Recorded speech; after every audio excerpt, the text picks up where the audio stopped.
Welcome to simply Sindhu vlog. இன்றைக்கி ஒரு ஹெல்த்தியான லஞ்ச் ரெசிபி பார்த்துடலாமா?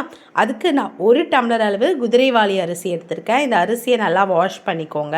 அதுக்கப்புறம் 1 டம்ளர் அரிசிக்கு 1/4 டம்ளர் முழு பச்சைப்பருப்பு, 1/4 டம்ளர் பருப்பு, இதையும் அந்த அரிசி கூடவே சேர்த்து நம்ம வாஷ் பண்ணி தனியாக எடுத்து வச்சுக்கலாம். 1 டம்ளர் அரிசிக்கு 6 டம்ளர் தண்ணியை நான் இந்த அரிசி பருப்பு கூடவே சேர்த்து ஊற வச்சுடுறேன். இப்போ குக்கரில் தேவையான அளவுக்கு நெய் அப்படி இல்லைனா எண்ணெய் விட்டு கடுகு, சீரகம், கருவேப்பிலை, வெந்தயம், பெருங்காயத்தூள், பூண்டு, வெங்காயம் இது எல்லாத்தையும் சேர்த்து நல்லா வதக்கிக்கோங்க. இதுக்கப்புறம் கட் பண்ணி வச்சுருக்க ஒரு தக்காளியை சேர்த்து நம்ம வதக்கிக்கலாம். இப்போது தேவையான அளவுக்கு உப்பு, மஞ்சத்தூளும் சேர்த்து நல்லா வதக்கிக்கலாம். இப்போ நான் எடுத்து வச்சுருக்க காய்கறி கேரட், பீன்ஸ், குடமிளகா நான் சேர்த்துருக்கேன். உங்களுக்கு வேணும்னா நீங்கள் எந்த காய்கறி வேணும்னாலும் இது கூட ஆட் பண்ணிக்கலாம். இப்போ காயெல்லாம் கொஞ்சம் நல்லா வதங்கினதும் காரத்துக்காக கொஞ்சமாக சாம்பார் பொடி சேர்த்துருக்கேன். உங்களுக்கு வேணும்னா நீங்கள் குழம்பு மிளகாத்தூள் கொஞ்சம் சேர்த்துக்கலாம். இப்போது நம்ம எடுத்து வச்சுருக்க தண்ணியை ஆட் பண்ணிவிட்டு தண்ணி நல்லா கொதிச்சு வரப்போ நம்ம ஊற வச்சுருக்க இந்த அரிசி பருப்பையும் இது கூட சேர்த்துடலாம்.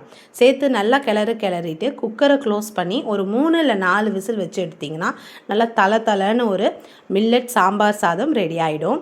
இது கொஞ்சம் தண்ணி அதிகமாக இருக்க மாதிரி இருந்துச்சுன்னா நீங்கள் மறுபடியும் கொஞ்சம் நேரம் கேஸில் வச்சு ஒரு கிளறினீங்கன்னா தண்ணியெல்லாம் சுண்டி நல்லா ஒரு தலைன்னு ஒரு சாம்பார் சாதம் கன்சிஸ்டன்சிக்கு வந்துடும்.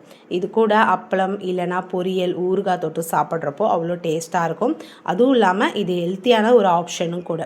கண்டிப்பாக ட்ரை பண்ணி பார்த்துட்டு எப்படி இருந்ததுன்னு கமெண்ட்டில் சொல்லுங்கள்.